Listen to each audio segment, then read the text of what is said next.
जो बातें आपको तकलीफ दें उन्हें अपने दिल में रखने की बजाय अपने पांव के नीचे रखें.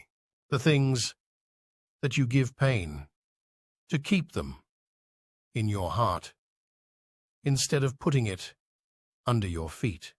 मुश्किल वक्त दुनिया का सबसे बड़ा जादूगर होता है जो एक पल में आपके चाहने वालों के चेहरे से नकाब हटा देता है. Hard times for the world, the greatest magician.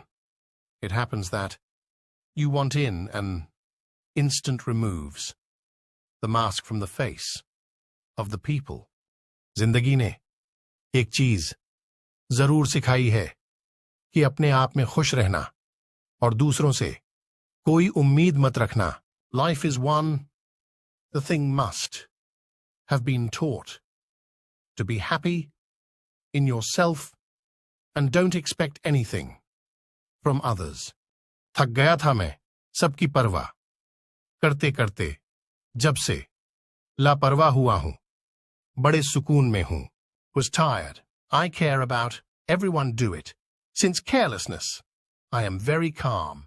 अगर कभी मुश्किल वक्त आ जाए तो किसी का एहसान मत लो, क्योंकि मुश्किल वक्त 4 दिन का और एहसान जिंदगी भर का होता है. If ever difficult, when the time comes, don't take any favors, because times are tough 4 days and kindness lasts a lifetime. हम लोग सबसे ऊंचा उड़ने का शौक भी रखते हैं और पर हिलाने का दिल भी नहीं करता. We are the people. They also like to fly high, and the heart does not even move.